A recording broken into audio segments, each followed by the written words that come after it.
السلام عليكم ورحمة الله وبركاته. ازيكم حبايب قلبي؟ النهاردة ان شاء الله هخزن معاكم البسلة بطريقة حلوة جدا، هتفضل خضرة معاكي وكمان طعمها عمر ما هيتغير، هتفضل معاكي خضرة من السنة للسنة وطعمها عمر ما هيتغير معاكي.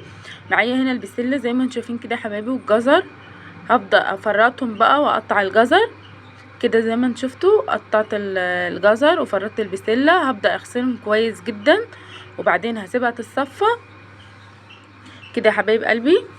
هصفيها كويس جدا من اي ميه موجوده فيها وهبدا بقى اخزنها. وشوفوا بقى الطريقه دي بجد حصريه عندي وجميله جدا. انا كنت بخزنها الاول بطريقه، يعني كنت بغلي الميه واسيبها تاخد غلوه واصفيها، ما كانتش، كنت بحس ان طعمها بيتغير كده بعد فتره، لكن بجد بالطريقه دي بتطلعيها من الفريزر اكنها لسه جايباها طازه، طعمها مش بيتغير خالص ولونها بيفضل اخضر وجميل.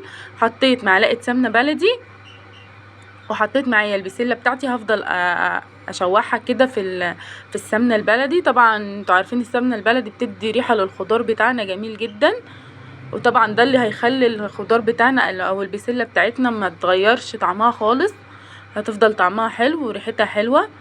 وحطيت كمان ماده حافظه وكمان بتخلي البسله بتاعتي مسكره خالص، حطيت معلقه سكر. وما تقلقوش ابدا من معلقه السكر، يعني البسله بتاعتك ما هتبقى، يعني مش هتبقى مسكره، يعني يا دوب احنا حطينا بس معلقه سكر صغيره خالص، يعني رشه كده صغيره او نص معلقه كمان. ده 2 كيلو بسله حطيت معلقه، انتي لو كيلو هتحطي نص معلقه صغيره.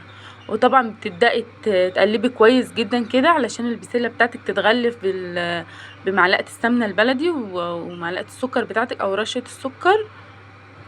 بجد ريحتها جميله جدا كده وانا لسه بشوحها في السمنه البلدي. شفتوا لونها بقى اخضر جامد ازاي؟